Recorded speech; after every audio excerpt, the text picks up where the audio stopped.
screen time terus-terusan dipaparkan pada anak-anak di bawah 3 tahun, di mana itu fase perkembangan dasar untuk otak, bagaimana dia kemampuan belajar visual dan semuanya itu dikenalkan dengan screen time, tidak dengan wajah orang, itu makanya secara penelitian menyebabkan resikonya besar banget, karena secara teori juga anak autism kemampuan di daerah situ sudah berkurang. Anak autism itu bukan anak yang tidak bisa berbicara, dia tidak akan pernah mengganggu di area pengetahuan, kecerdasan, karena dia mendengar, pakai mendengar, tapi jatuh di area perilaku. Lalu apa nih alternatif lain yang mungkin bisa diberikan untuk anak-anak autism selain keseruan dari gadget gitu, dokter? Saya itu selalu menyarankan mereka itu mengembalikan permainan tradisional. Permainan tradisional kita itu seringkali permainan tradisional yang sangat-sangat bermanfaat, karena ya permainan interaksi, misal sembunyi-sembunyian.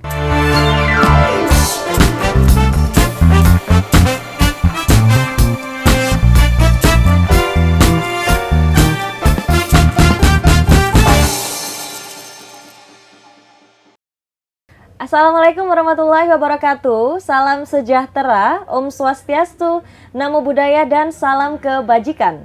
Bersama saya Hefty Suud dalam Healthy Vibes Tribun Jatim Network. Dan hari ini di studio Tribun Jatim Network sudah kedatangan tamu spesial dari Ikatan Dokter Anak Indonesia, yaitu Dr. Hana Diaveri Anomsari, SPA, Subspesialis Tumbuh Kembang Pediatri Sosial Konsultan. Betul ya, dokter ya? Betul. Selamat datang, Dokter Hana. Halo, Mbak Titis. Ini kedua kalinya ya datang ya, ke sini ya.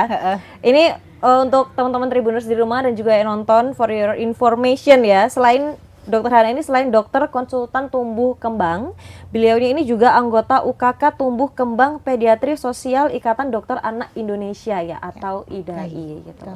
Nah, ini kebetulan sudah ada Dokter Hana di sini. Kalau nggak salah pertemuan sebelumnya kita ngobrolin tentang penyebab speech delay ya, dokter ya. Terus kita juga sedikit ngobrol tentang dampaknya gadget gitu ya terhadap anak-anak gitu ya. Terutama untuk anak-anak yang di usia 0 sampai 2 tahun gitu ya. Ternyata gadget ini berdampak gitu ya terhadap perilakunya ya dokter ya. Bukan kecerdasannya ya dokter ya. Nah, terus ini saya mau tanyakan sama Dokter Hana, mumpung Dokter Hana ada di sini ya. Ini tentang apakah penggunaan gadget terhadap anak itu bisa menyebabkan dia menjadi autism gitu, dokter? Apakah ada pengaruhnya gitu? Ya. Jadi ini autism ya. Autism ini kalau akhir-akhir ini orang kalau terlambat bicara itu orang tuh selalu bilang, oh anakmu autism gitu.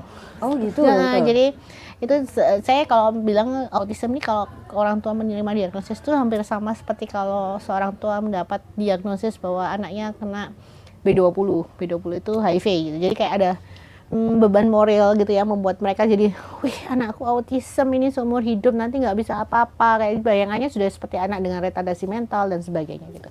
Padahal secara ini bukan berarti autism itu tidak bisa maksudnya dimaksimalkan. Jadi kita itu mengoptimalkan, karena memang secara teori itu autism tidak bisa disembuhkan, tapi kita mengoptimalkan bagaimana dia menjadi mandiri gitu. Nah, hubungannya dengan gadget itu karena beberapa penelitian terbaru itu menyebutkan, terkhusus di Jepang itu menyebabkan resiko untuk terjadinya autism pada anak laki-laki yang dipaparkan screen time di bawah 3 tahun. Itu menyebabkan dia tidak sering terjadi keterlambatan bicara. Gitu. Nah, keterlambatan bicara itu seperti kita tahu ya, bahwa gadget ini kan ya seperti kita tahu bahwa berbicara itu kita butuh orang gitu ya. Kalau nggak ada orang ya kita nggak akan berkomunikasi gitu ya. Sebenarnya poin berbicara atau berbahasa itu kan kita berbicara, bersuara, itu tujuannya untuk berkomunikasi. Nah, kalau untuk per definisi autism itu nggak bisa berkomunikasi, berinteraksi dan bersosialisasi dengan orang. Nggak bisa. Jadi kemampuannya dia untuk berkomunikasi dan berinteraksi secara sosial itu berbeda. Dia nggak mampu seperti kita ini, tidak bisa gitu. Jadi apalagi untuk autism ada memang level-levelnya ya. Kalau untuk yang level ringan tuh nggak akan terlalu terlihat memang. Tapi yang level berat tuh sama sekali nggak bisa berkomunikasi. Bahkan untuk memanggil orang tuanya aja nggak bisa gitu.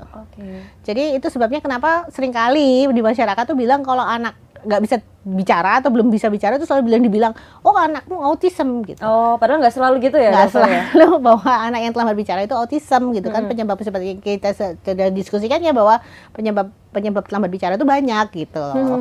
Autism itu sebenarnya bagian dari salah satu itu sebenarnya. Gitu. Nah, itu di penelitian terbaru ya dokter ya, bahwa 2022. gadget itu bisa menyebabkan resiko gitu ya anak-anak terkena autism gitu. Itu kenapa gitu dokter? Itu mekanismenya maksudnya gimana? Ya, Apa sih gitu dari gadget kalau yang bikin? mekanismenya memang secara teori begini ya. Jadi pada anak autism itu kalau mau kita perhatikan dengan saksama itu, kemampuan dia untuk melihat wajah face to face dengan kita itu nggak terlalu bagus gitu. Dan secara teori terbaru memang jadi di otak kita itu ada area namanya menggabungkan area wajah. Iya. Nah, pada anak autism fungsinya itu tidak bagus, sehingga kemampuan dia untuk melihat wajah kita itu nggak bisa, sehingga dia nggak seperti kita itu kalau ngeliat wajah gitu bisa terdeskripsikan utuh gitu. Kalau dia tuh kayak terputus-putus gitu, ngeliat mata tok, sehingga dia tampak melihat kita tuh seperti takut benda tertentu gitu. Nah, ini gadget itu memperberat. Kenapa? Karena gadget itu kan kita memaparkan benda. Nah, ternyata visual kita ini, mata kita itu lokasi untuk melihat benda bergerak, lokasi untuk melihat benda berwarna, lokasi untuk melihat benda hitam putih, itu di otak kita berbeda. Apalagi untuk lokasi untuk menggabungkan wajah, itu areanya berbeda lagi. Oh baik. Nah, sehingga Kompleks banget ya di dalam kepala sini iya, ya ternyata. yang bikin otak keren kan. Iya, keren banget. Jadi bisa dibayangkan kalau secara teori otak kita itu kalau tidak pernah dipakai, Iya. bukannya semakin bagus. Otak kita itu kalau tidak pernah dipakai, tidak pernah dipaparkan, semakin berkurang fungsinya. Oke. Jadi itu sebabnya kenapa kalau screen time terus-terusan dipaparkan sampai ada anak-anak di bawah 3 tahun, di mana itu fase perkembangan dasar untuk otak, bagaimana dia kemampuan belajar visual dan semuanya itu dikenalkan dengan screen time, tidak dengan wajah orang, itu makanya secara penelitian menyebabkan resikonya besar banget. Karena secara teori juga anak autism kemampuan di daerah situ sudah berkurang, bisa dibayangkan ya. Oke. Yang biasa-biasa aja dikasih itu, kemampuan untuk kontak mata lihat papa mamanya sudah berkurang. Beda. Apalagi yang base-nya, dasarnya sudah ada problem. Oh baik. Jadi itu makanya kenapa memperbesar resiko, dan kalau bagi saya pribadi memperberat gejala. Oke, memperberat gejala autismnya Ya, itu. betul.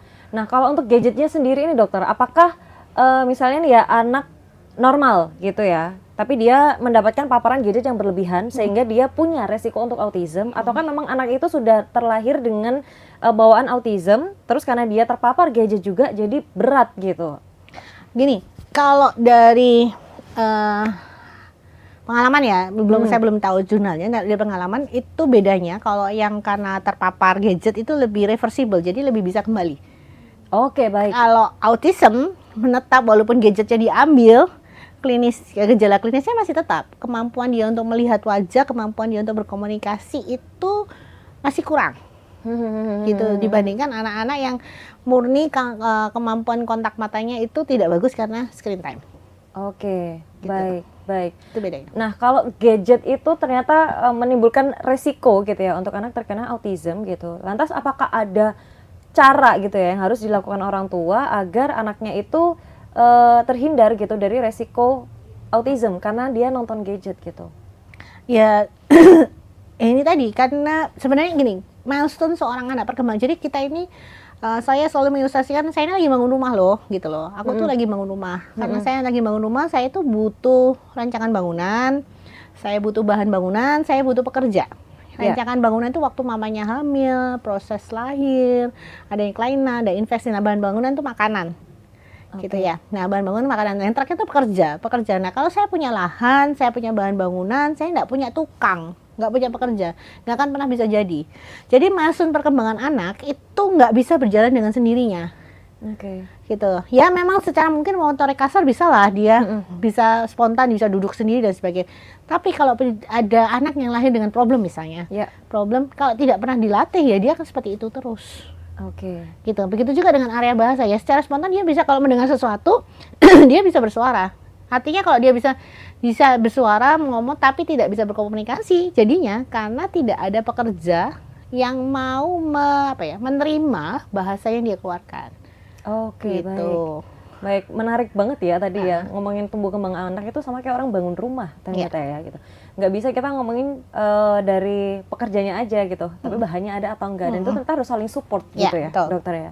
Nah kalau ngomongin soal gadget nih dokter, apakah memang anak itu sebelum dia usia 3 tahun ya, sebaiknya nggak gadget sama sekali gitu, nggak ada screen time sama sekali, atau gimana sebaiknya gitu? Kalau saya iya, dan aturan WHO memang seperti itu. Jadi memang harus 0 jam. Ya seperti yang tadi saya bilang. Karena itu perkembangan dasar ya. Jadi perkembangan dasar itu artinya area sensor kita ini lagi belajar gitu. Lagi belajar mengenal sesuatu, lagi belajar mendengar sesuatu. Nah, kalau sensor kita ini sudah melebihi kapasitas, maksudnya gini. Suara kita itu sekitar 20 sampai 50 desibel. Suara musik atau apa itu lebih tinggi, sekitar di atasnya lah. Jadi bisa dibayangkan ya kalau kita mendengar sesuatu yang terbiasa lebih tinggi, terus mendengarkan sesuatu yang di bawahnya, itu satu nggak akan tertangkap pasti. Kurang gitu Ya, ya, kayaknya bukan ini deh gitu, nggak mau. Terus kalau kita sudah terbiasa melihat sesuatu yang berwarna, terus disuruh melihat yang hitam putih, misalnya di pelajaran sekolah hitam putih, sementara di rumah belajarnya digital, pakai yang berwarna, bisa bergerak, mau? Nggak mau, jelas berbeda. Jadi itu kenapa saya bilang saya ini jadul banget gitu. Saya pengen yang manual dulu, base-nya manual. Karena kita itu hidup kan ya untuk berkomunikasi dengan orang, belajar dari komunikasi, sehingga padahal paparan orang sama paparan gadget itu sudah beda, beda. Karena lokasi penerimaan sensoriknya di otak itu sudah berbeda. Sehingga itu bahayanya. Oke, baik. Lantas apakah berarti orang tua berarti perlu banget ya untuk aware, untuk tidak buru-buru ngasih gadget gitu ya. Betul. Ke anaknya gitu ya. Betul. Karena dampaknya ternyata juga bisa ke autism juga. Betul. Gitu ya dokter ya. Betul. Selain autism gitu, apakah ada dampak lain yang juga perlu diketahui secara serius gitu dokter dari penggunaan gadget? Ya, saya tidak fokus. Satu, tidak fokus, terus kemudian dia seringnya hiperaktif, orang bilang kan hiperaktif, gitu. Jadi tidak fokus intensif sama hiperaktif, karena terbiasa dengan sesuatu yang bergerak cepat, terus tiba-tiba HP-nya diambil, terus disuruh belajar nyusun balok ini, aduh pasti dia nggak mau, bosan ditinggal, gitu ya. Tidak berbeda soalnya kecepatan untuk HP itu kecepatannya berbeda, terus kemudian ayo nyusun balok 1, 2, oh ya nggak mau. Disuruh nulis. Biasanya pakai HP itu kan, kita kalau pakai pennya tablet tuh kan cuma garis gini aja sudah bagus. Kalau pakai pensil kan butuh tekanan secara motorik. Itu nggak ada yang mau anak-anak. Males, capek, itu sebabnya. Baik. Jadi makanya saya bilang dampak HP itu untuk knowledge mungkin oke lah, bisa bahasa Inggris, oke, untuk pengetahuan oke, tapi untuk keperilaku nanti jatuhnya. Baik. Jadi dia bisa jadi lebih hiperaktif ya dokter ya. Saya kira malah kalau anak-anak yang dia main gadget itu dia jadinya lebih anteng dan nggak mau ansos gitu, jadinya nggak mau bersosialisasi gitu. Iya, anteng sama HP-nya. Oke, baik. Oke. Tapi itu sekarang nih ya dokter ya, apalagi kan banyak orang tua yang juga punya kesibukan lain gitu ya. Itu kadang bisa dijadikan alat gitu gadget itu supaya anaknya lebih tenang gitu. Tapi sebenarnya itu bukan cara yang baik ya dokter ya kalau. Jelas enggak dong. Karena dia gini, basically kita ini bersosialisasi itu berdasarkan kita ini dapat knowledge ya, dapat pengetahuan, dapat segala sesuatu itu dari saat kita berkomunikasi dan berinteraksi dengan orang, gitu ya. Kita bagaimana kita belajar berbicara, memahami suatu kata mama itu saat kita tidak hanya mendengar, tapi ada orang yang menerjemahkan mama, gitu. Karena kalau mendengar mama tuh bisa gitu. Itu sebabnya pada anak autism itu bukan anak yang tidak bisa berbicara. Ada pasien saya anak autism mau nyanyi apa, mau minta apa, nggak minta sih. Dia selalu nyanyi London Bridge is Falling Down tuh lengkap, bahasa Inggris utuh. Tapi kalau diajak ngomong nggak bisa, dipanggil juga nggak dengar. Iya. Karena, ini saya bilang, dia tidak akan pernah mengganggu di area pengetahuan, kecerdasan, karena dia mendengar, pakai mendengar. Tapi jatuh di area perilaku. Kenapa? Nggak bisa, duduk, mama mau ngobrol nih, nggak bisa. Karena lihat mamanya jangan. Nah, ini guna bahasa, jadi tidak ada. Dia bisa bersuara, dia bisa berbicara, tapi dia tidak bisa berkomunikasi. Itu sebabnya per definisi, autism tidak bisa berkomunikasi, interaksi dengan orang.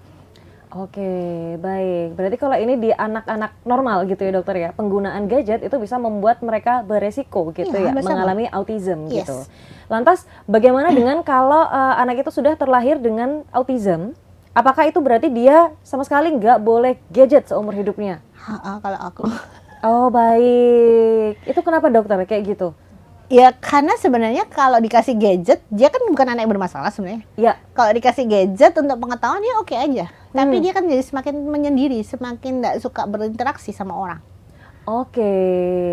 Kan Jadi juga dia nyaman. secara nggak langsung menarik diri gitu Iya. ya dengan lingkungan Orang sosialnya. anak biasa aja juga menarik diri, apalagi anak autism. Sudah prefernya dia sudah nggak mau berinteraksi sama komunikasi sama orang. Oh baik, baik, baik, baik. Ternyata efeknya segitunya ya gadget itu ya untuk anak-anak normal dan juga untuk anak-anak autism gitu. Nah kalau untuk anak-anak autism nih dokter, karena mungkin kalau dokter Hana tadi sebaiknya dia nggak gadget gitu ya untuk seumur hidupnya supaya dia mungkin bisa lebih fokus dan berinteraksi dengan lingkungan sosialnya. Lalu apa nih alternatif lain yang mungkin bisa diberikan untuk anak-anak autism selain keseruan dari gadget gitu dokter? Nah ini peran orang tua ya sebenarnya, betul-betul peran orang tua. Saya itu selalu menyarankan mereka itu mengembalikan permainan tradisional. Permainan tradisional kita itu seringkali permainan tradisional yang sangat-sangat bermanfaat. Karena ya permainan interaksi, misal sembunyi-sembunyian, lempar tangkap bola, kejar-kejaran. Itu permainan-permainan yang butuh interaksi Iya. orang gitu. Jadi lebih ditekankan ke sana sih saya kalau untuk anak-anak autism, dan orang tua ini jadi role model. Kenapa saya harus start di orang tua? Karena dia nanti dia hanya bisa melihat orang yang terdekat. Dia Ya. akan bisa melihat orang yang terdekat dan orang yang dia percaya. Dia akan memberikan contoh. Makanya saya selalu bilang kalau sudah kontak patai bagus dengan papa mama harus juga ngajarin dia berinteraksi dengan teman sebayanya. Oh baik. Harus memberikan contoh. Begitu. Jadi perlu upaya ekstra gitu ya dari orang tuanya, khusus untuk anak-anak autism gitu ya dokter ya. Nah kalau untuk yang anak normal sendiri gitu, apakah ada panduan gitu ya untuk orang tua agar anak-anak ini tetap bisa screen time gitu, tapi nggak memberikan dampak yang negatif gitu buat dia? Yaitu screen time 0 sampai 2 no ya. Tapi kalau mau ditambahkan itu di atas 2 setelah kemampuan bahasanya oke. Jadi tidak ada problem kemampuan bahasa, dan itu hanya untuk edukasi. Edukasi dalam arti menambahkan pengetahuan.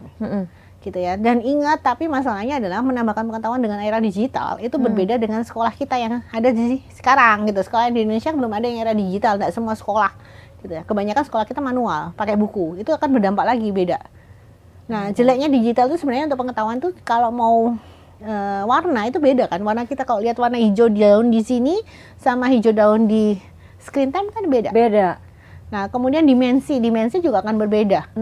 Dimensi gajah di sini dia nganggap gajah sebesar ini, tapi ternyata realitanya kan lebih besar. Semut juga bisa lebih besar dari gajah kalau kita ngecilkan gambar gajah, semuanya dibesarin.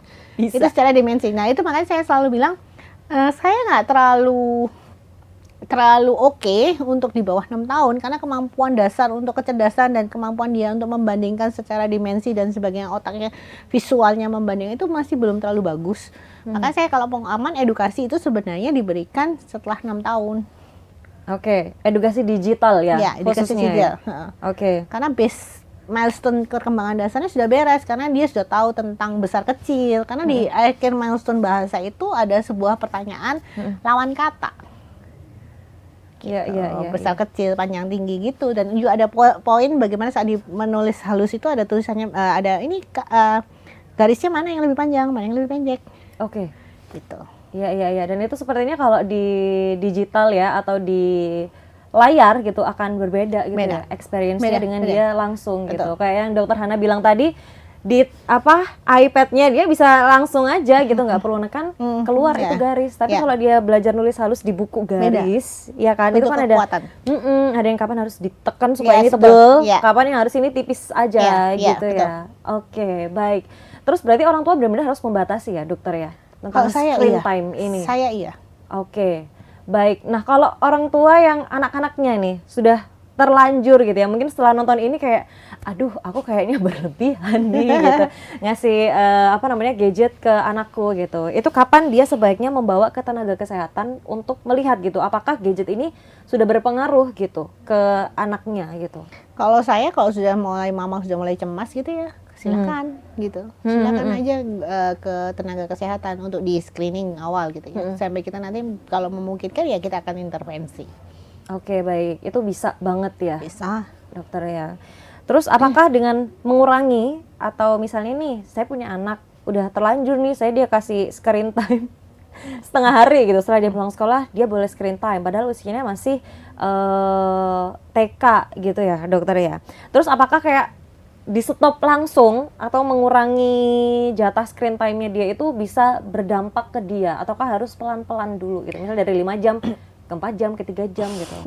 Ya kalau saya kan memang suka yang ekstrem gitu. Kalau saya biasanya memang langsung nol, tapi biasanya orang tua itu lebih suka mengurangi, nggak bisa dok, nggak sanggup nanti tantrum dan sebagainya gitu. Nah itu dia. Nah itu nanti ada teori lagi tentang tantrum, bagaimana intervensi tantrum. Jadi pada basicnya kalau kita punya suatu barang yang menarik, diambil, tidak ada yang gantikan, pasti tantrum. Karena ada yang hilang, Ya, nyariin jadi dia. itu sebabnya saya selalu bilang, diambil gadgetnya, mama papanya masuk dong. Oke. Gak bisa cuma ngambil barangnya tok, mama papanya santai-santai. Oh ya nggak bisa. Jadi ngambil barangnya, mama papanya harus masuk. Oke, itu tadi ya, peran orang tua itu ternyata penting banget ya di momen-momen itu, apalagi kalau sekarang nih ya yang namanya screen itu ada di mana-mana, ada di Oh banget. HP, ada di gadget gitu, ada di TV Di gitu. sekolah juga sudah mulai sekarang. Di sekolah juga sudah mulai gitu. Nah, kalau saya mau tanya ke dokter Hana sendiri nih, apakah tepat gitu orang tua memberikan gadget ke anaknya supaya nggak tantrum gitu? Misalnya biasanya dibawa jalan-jalan ke mall atau di transportasi umum gitu biasanya, itu apakah tepat menangani anak dengan nih gadget gitu? Nggak tepat sih, karena sebenarnya untuk mengontrol seorang anak bukan dari gadget, harus dari orang tuanya. Oke, itu menarik sih dokter. Jadi kayak kontrolnya itu sebenarnya di orang tua ya, Iya, betul. bukan di alatnya gitu. Bukan dari orang tua. Oke. Karena secara teori perilaku itu dibangun dari kedekatan. Baik dari kedekatan, ikatan emosional dan contoh. Dan pola asuh. Nah, ada kata-kata pola asuh jelas dari pengasuhnya gitu. Jadi kalau ada anak tantrum, jangan justru malah dikasih HP, itu tidak akan menyelesaikan persoalan, menambah persoalan kalau saya. Karena apa? Karena mama papanya makin nggak dihiraukan. Makin nggak dihiraukan, nanti kalau ada perlu sesuatu, kalau dia perlu belajar misalnya, makin nggak mau belajar. Oke, tapi biasanya ancamannya gini, belajar terus nanti mama kasih gadget. Oh nggak bisa, justru nggak bagus. Itu Oh, jadi baik. reward. Ya. Baik. Jadi baik. saya selalu bilang saya harus jadi kecap nomor 1.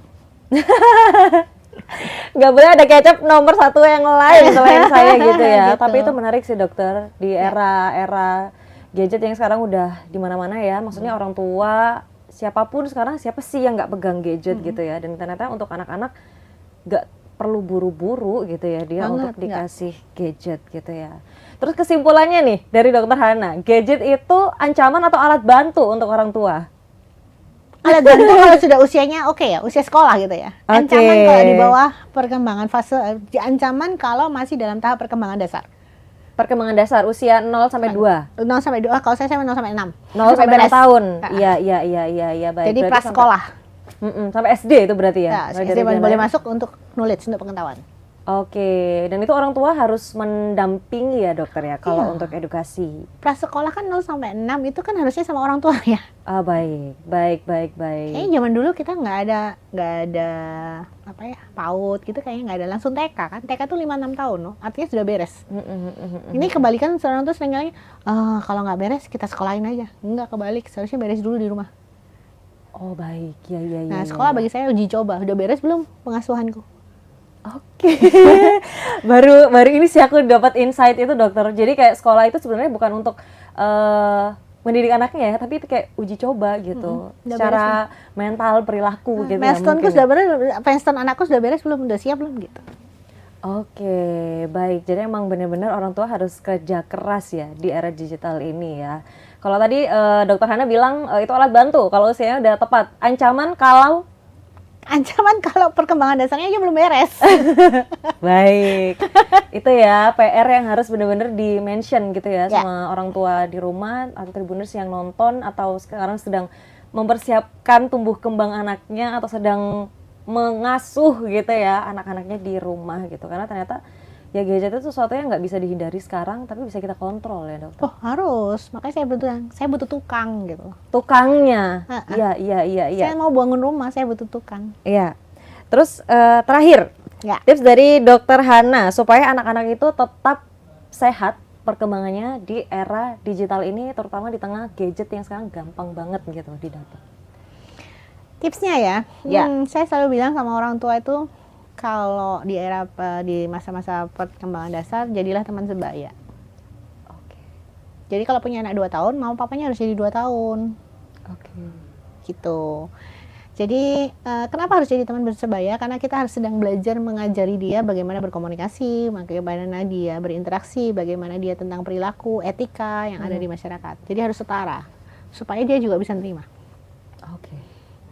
Gitu sih. Yang biasanya bikin capek itu. Ya, pasti. Karena udah jadi gede terus tiba-tiba harus jadi anak umur 2 tahun. Berpola pikir Menyesuaikan seperti dia. anak 2 tahun. Jadi ngikut anak-anak yang bermain. Kalau anaknya lagi pengen lari-lari, ya udah mamanya lari-lari gitu. Oke, baik. Jadi orang tuanya juga harus sehat ya, dokter ya, untuk merawat dan membesarkan anak sehat juga gitu ya. Secara jasmani, rohani dan mentalnya juga, perilakunya juga bagus gitu ya. Kan nggak ada produk instan ya. Oke, iya, kecuali mie ya. Yang boleh instan. Yang boleh instan cuma mie aja, tapi kalau tumbuh kembang anak orang tua harus sabar ya, dokter ya. Makanya saya bilang bangun rumah. Iya. Benar. Kan bukan bangun candi Roro Jonggrang ya. Benar. Iya. Ini seperti bangun rumah ya, membesarkan anak itu ternyata ya. Makanya saya kasih ilustrasi saya bangun rumah. Butuh waktu, butuh tenaga, butuh biaya mungkin. Iya. Pasti gak sih dokter kalau butuh biaya? Pasti. Baik, terima kasih Dokter Hana informasinya tentang gadget dan dampaknya terhadap anak-anak gitu ya. Semoga dengan tayangan ini orang tua di rumah dan juga Tribuners yang nonton bisa belajar, karena sepanjang podcast ini saya pun belajar gitu dokter, walaupun belum punya anak aku jadi kayak oh baik, berarti aku harus siap-siap ini ya. Oh ya siap memang. Karena itu tadi dokter Hana bilang ini seperti membangun rumah gitu ya. Kalau misalnya ada punya lahan, punya modal tapi nggak ada tukangnya, gimana gitu ya. Betul. Jadi harus benar-benar siap ya untuk punya anak dan merawat membesarkannya, ternyata nggak mudah gitu. Betul perlu banget. effort yang luar biasa gitu. Ya. Dan juga berarti perlu apresiasi ya untuk orang tua Iya. yang hari ini berhasil gitu ya. Betul. Membesarkan anaknya dengan sabar dan kerja keras. Loh benar, saya selalu bilang keberhasilan anak Ya. itu bukan dari saya, tapi dari orang tua. Oke, iya. Baik, terima kasih Dokter Hana Sama-sama, untuk obrolannya Mbak dan Titis. juga nasihatnya terus positif banget gitu ya hari ini di studio Tribun Jatim Network, vibes-nya gitu karena ngomongin tentang tumbuh kembang anak dan orang tuanya. Tuh. Baik, saya Heftis dari Tribun Jatim Network dan juga Dokter Hana Diaveri Anomsari, SPA, Subspesialis Tumbuh Kembang Pediatri Sosial Konsultan, pamit undur diri. Dan sampai ketemu di Tribun Jatim Network Healthy Vibes lainnya. Terima kasih sudah menonton. Wassalamualaikum warahmatullahi wabarakatuh.